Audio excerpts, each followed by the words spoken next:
નમસ્કાર વિદ્યાર્થી મિત્રો, આપ સૌનું સ્વાગત છે મંત્ર એજ્યુકેશન સેન્ટર. આજે આપણે ધોરણ 9 એનું ચેપ્ટર બહુપદીઓ એના વિશે આપણે માહિતી લેવાના છે. તો સ્વાધ્યાય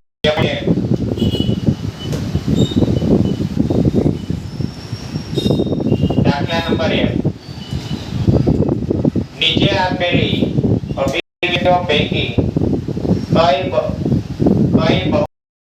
એકચલવાળી છે અને કઈ બહુપદીઓ એકચલવાળી એનો અભ્યાસ કરવાનો છે.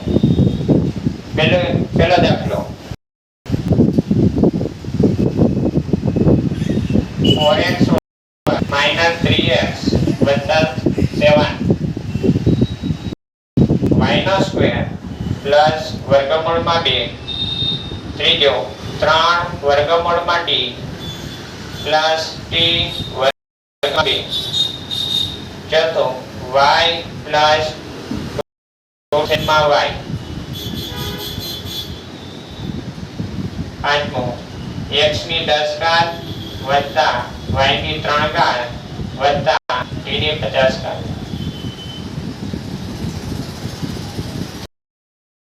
દાખલો 4x² - 3x + 7.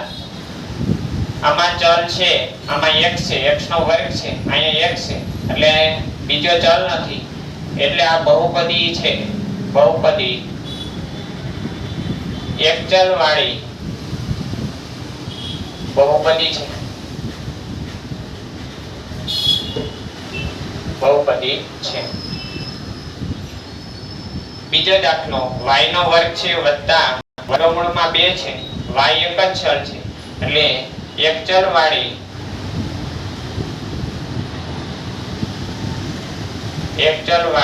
બહુપદી છે. ત્રીજો દાખલો 3 વર્ગમૂળમાં t પ્લસ t વર્ગમૂળમાં 2. હવે અહીંયા t ઉપર વર્ગમૂળ નથી, અહીંયા t ઉપર ચલ ઉપર વર્ગમૂળ છે એટલે 2 નો મીનિંગ અલગ થાય એટલે એક ચલ વાળી બહુપદી નથી.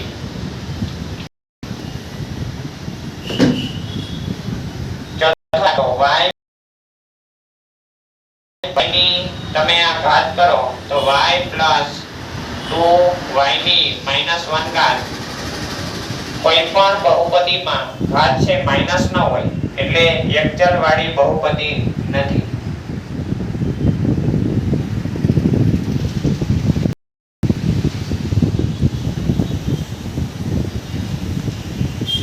દાખલા નંબર 5.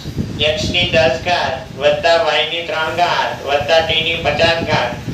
એક ચલ છે y છે અને t ત્રણ ચલ છે એટલે ચલ છે x છે t છે એટલે એક ચલ વાળી બહુપદી નથી. હવે દાખલા નંબર 2 માં આપણે અભ્યાસ કરશું. દાખલા નંબર 2. નીચે આપેલી બહુપદીમાં x વર્ગ નો સહગુણક લખો. દાખલા નંબર 2. નીચે આપેલ બહુપદીમાં x વર્ગ નો સહગુણક લખો. હવે આમાં દાખલા નંબર 1.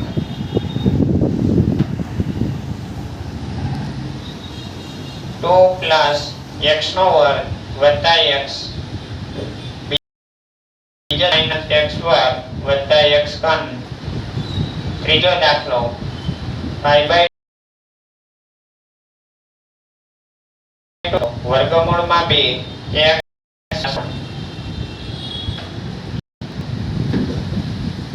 સહગુણક સાથે ગુણાયેલી સંખ્યા x વર્ગ એટલે x વર્ગ સાથે ગુણાયેલી સંખ્યા. અહીંયા કઈ હોય નહીં એટલે 1 ગણવાનો એટલે આનો સહગુણક બરાબર +1. સહગુણક બરાબર અહીંયા કઈ છે ને એક પણ નિશાની માઈનસ છે એટલે -1 અહીંયા સહગુણક બરાબર π/2 આમાં સહગુણક થશે x² વાળો પદ જ નથી પ્લસ x² ગુણ્યા આપણે 0 કરી શકાય 0 નો કોઈ પણ સાથેનો ગુણાકાર 0 થાય એટલે એનો સહગુણક થશે 0. તો આપણે દાખલા નંબર 2 ની વાત કરી. હવે દાખલા નંબર 3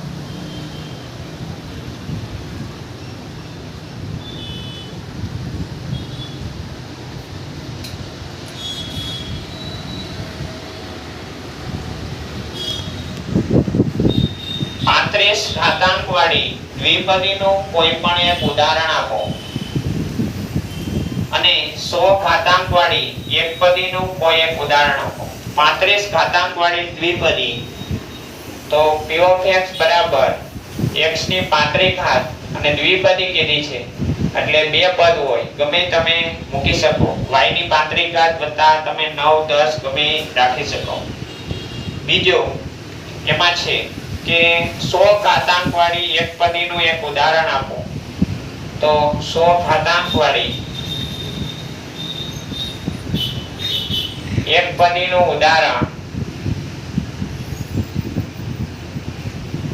100 ઘાતાંક હોય એવું તો p of x બરાબર x ની 100 ઘાત. આ એકપદી છે એક પદ છે એટલે એકપદી. દાખલા નંબર 4 નીચે આપેલા બહુપદીઓની ઘાત લખો. બહુપદીની ઘાત લખો. એમાં પહેલો દાખલો 5x³ વત્તા 4x² વત્તા 7x.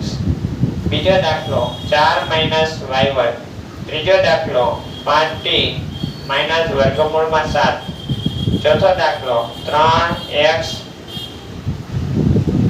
3. બહુપદીની ઘાત કહેવાની છે. બહુપદીની ઘાત કોને કહેવાય તો કે બહુપદીમાં કોઈ પણ ચલ હોય એની મહત્તમ ઘાત હોય એને બહુપદીની ઘાત કહેવામાં આવે છે. હવે જો આ બહુપદી છે તો એમાં બહુપદીની ઘાત મહત્તમ ઘાત હોય આમાં x ની 3 ઘાત છે એટલે બહુપદીની ઘાત 3.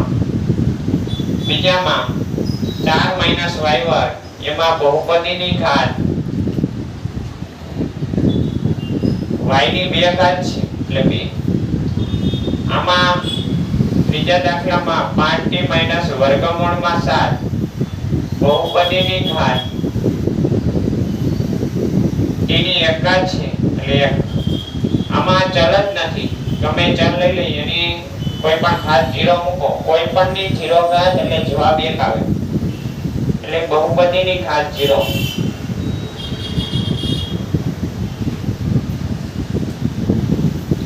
હવે એના પછી આપણે વાત કરીએ દાખલા નંબર 5.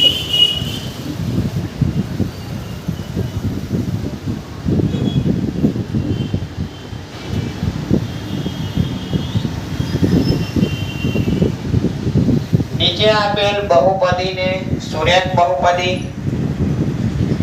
સુરેખ દ્વિઘાત અને દ્વિઘાત બહુપદીમાં વર્ગીકરણ કરો વર્ગીકૃત કરો.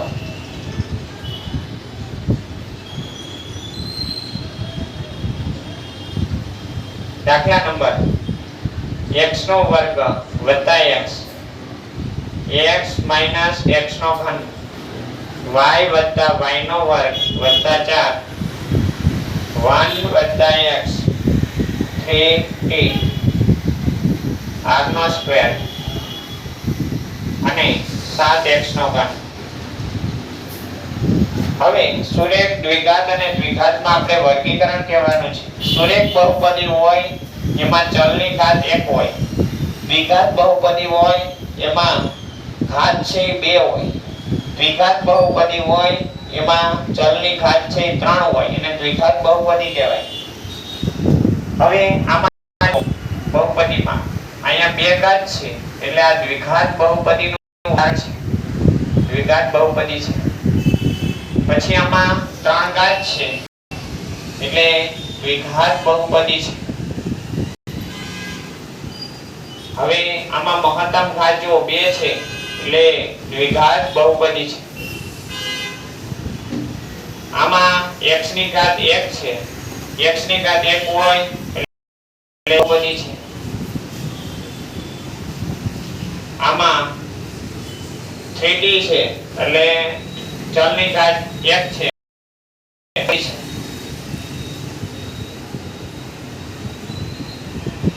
આમાં છે ચલની ઘાત 2 છે એટલે દ્વિઘાત બહુપદી છે. આમાં ચલની ઘાત 3 છે એટલે દ્વિઘાત બહુપદી છે. તો સ્વાધ્યાય 2.1 છે એ અહીંયા છે એ પૂરું થાય છે. તો